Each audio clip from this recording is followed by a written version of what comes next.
Почитувана представничке на Државната комисија за спречување на корупција, почитувана македонска јавност, почитувани медиуми и колеги. Годишен извештај за работата на Државната комисија за спречување на корупција и судир на интереси, институција за која и самото име кажува колку многу работа има во оваа корумпирана држава, каде што корупцијата и судирот на интереси ни се присутни дури и во воздухов што го дишиме.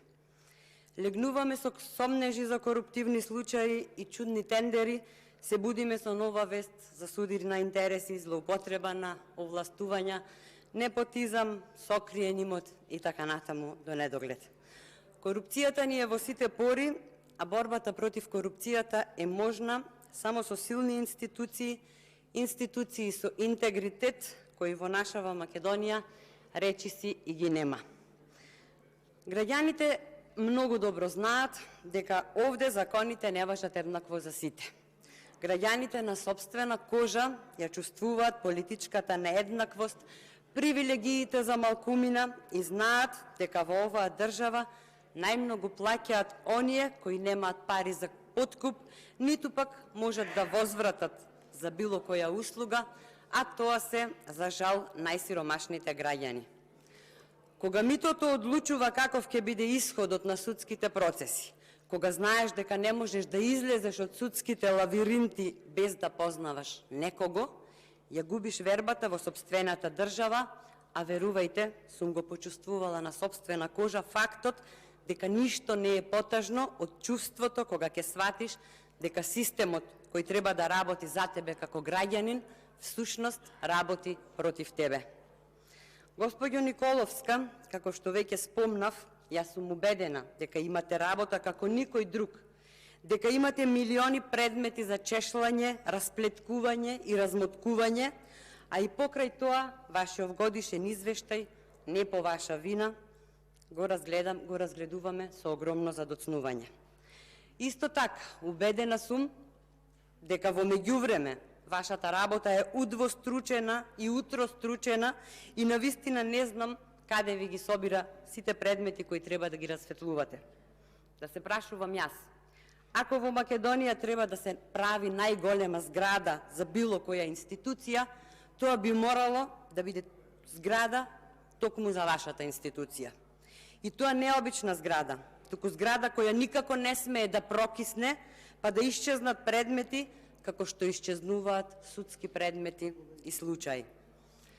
Токму затоа, додека го разгледував годишниот извештај кој отсликува работата на Државната комисија за спречување на корупција за 2021 година, она што најпрви ме израдува беше сознанието дека Државната комисија за спречување на корупција ги надминала проблемите со несоодветните просторни и технички услови, како и тоа дека започнува да се зголемува бројот на вработените, со што се зајакнуваат капацитетите на комисијата.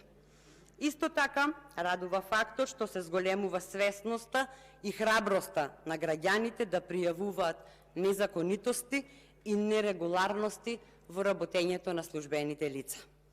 Тоа придонело да во 2022 година ДКСК прими 720 пријави од граѓани со сомневања за постојање на коруптивно однесување, злоупотреба на јавната функција и постојање судир на интереси.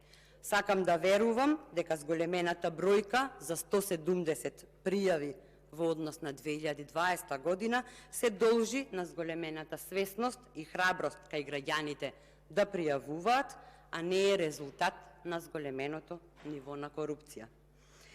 Како што се намалува довербата на граѓаните во оваа власт, така се зголемува вербата на граѓаните во Државната комисија за спречување на корупција, во Народниот правобранител, или поинаку кажано, граѓаните бараат спас во друга институција, затоа што од државата и власта се крајно разочарани и веќе воопшто не им веруваат. Заглавени сме во циклуси на раширена корупција, висока нееднаквост и ниска доверба, заради што всушност е невозможен демократски развој на државата.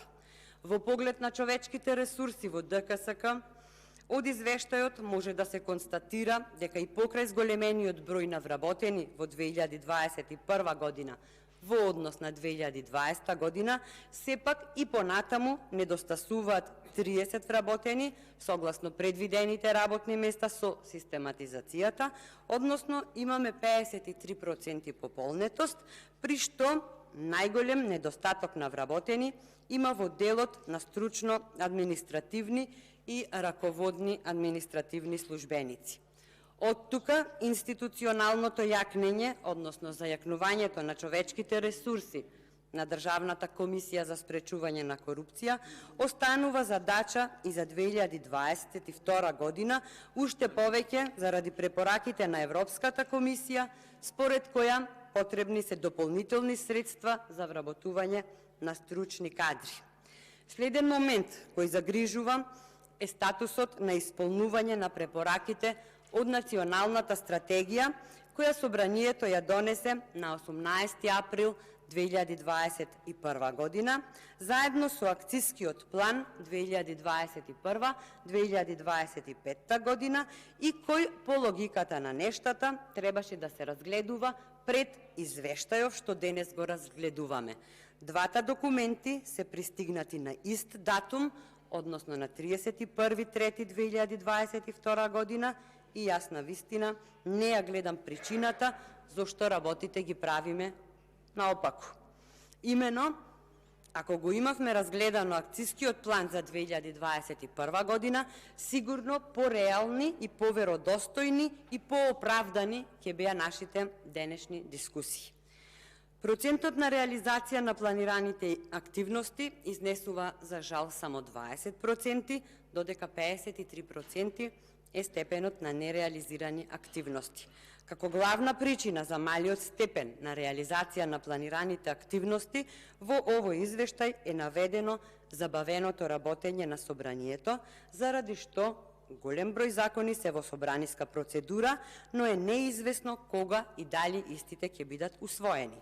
Велите дека најголем проблем за малиот степен на реализација лежи во нефункционалноста на Собранието, затоа што најголем број од мерките и активностите се однесуваат на донесување на законски измени, иако е така, добро ќе беше да видиме кои закони се заглавени во процедура.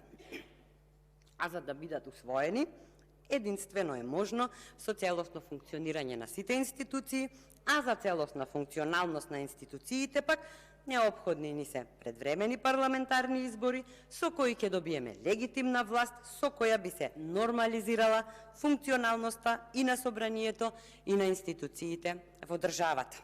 Да повторам, степенот на реализација на националната стратегија од страна на надлежните институции е помал од 20% и при тоа најслаби се областите вработување, политички систем, органи за спроведување на законот, здравство, образование, труд и социјална политика, земјоделство, економија и бизнис. Значи, воопшто не е мал бројот на области каде што се детектирани слабости. Дека корупцијата е голем проблем во Македонија, кој од година во година се зголемува, сведочи и фактот што во 2021 година имаме 177 повеќе примени пријави со наводи за постоење сомнеш за коруптивно однесување на службени лица и 9 повеќе примени пријави за судир на интереси. За жал, корупцијата ни се движи со толкава брзина што никако не можеме да ја стигнеме. А се додека барем не и се приближиме, не постои таков воз кој што ќе не одведе до Европската Унија. Ви благодарам.